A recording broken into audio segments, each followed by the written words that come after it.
আপনারা জেনে খুশি হবেন যে আমরা আমাদের 2 নম্বর আসনে দামোহদায় দুটো অ্যাম্বুলেন্স, জীবননগর দুটো অ্যাম্বুলেন্স এনেছি। হাসপাতাল 101 শয্যা বিশিষ্ট উন্নতি হয়েছে, অপারেশন থিয়েটার চালু হয়েছে। দর্শনা কেরু হসপিটালে ডাক্তার দিয়েছি, কেরু হসপিটাল চালু হয়েছে।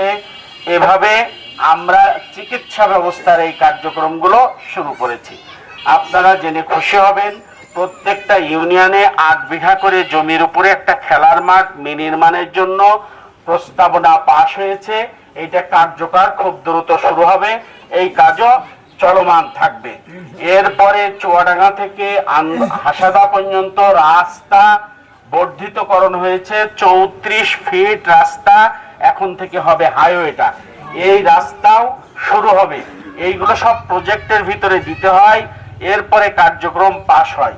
আপনারা জানেন আপনাদের আমরা ভোটে জেতার পরে আপনাদের প্রত্যেকটা ওয়ার্ডে একটা করে মসজিদে এবং এই ইউনিয়নে দুটো মন্দিরে 3 লক্ষ টাকা করে বাজেট দেওয়া হয়েছে।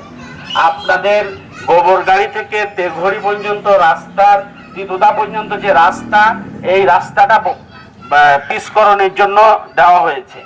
আপনাদের তেঘড়ি থেকে সাবদালপুর অভিমুখে যে রাস্তা, এই রাস্তাটা পিচকরণের জন্য দেওয়া হয়েছে। ছোট ছোট পকেট অনেকগুলো রাস্তা আপনাদের এখানে করা হয়েছে। আপনাদের এই ইউনিয়নে যেই কটা হাই স্কুল আছে, যারা ফার্স্ট বয় ক্লাস 8-এ তাদেরকে একটা করে বাইসাইকেল দেওয়া হয়েছে।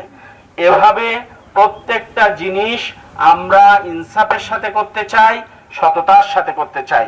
আপনারা দোয়া করবেন।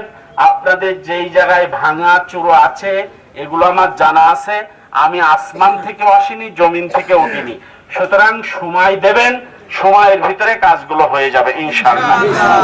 শুধুমাত্র আপনাদের খুশাই যারা আপনাদের এদিক ওদিককার লোক বলে যে গো তোমাদের এমপি হয়ে গেল, তাতে এটা আর আসে না। তবে তোমার এমপি যখন ছিল তখন কি হইলো একটু কও দিনি বাপু। হিসেবপত্র 62 সালের রেকর্ডটা দেখলেই তো ঝামেলাটা চুকে যায়। তাহলে আপনাদের এখানে ড্রেনের যে ব্যবস্থাগুলো আছে, যেই জায়গায় পানি বাঁধে, সেই বিষয়গুলো আমরা মাথায় নিয়েছি। এভাবে আমরা মানে ছোট বড় সকল কাজের দিকে আমরা হাত রেখেছি। আমরা আপনাদের এই দর্শনাতে একটা রিহ্যাব সেন্টার করার জন্য প্রস্তাবনা রেখেছি। জায়গা টাইগা খোঁজার কার্যক্রম চলছে।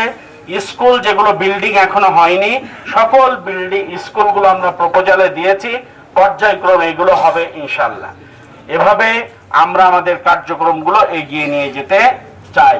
আপনারা আমাদের সাথে থাকবেন, দোয়া করবেন।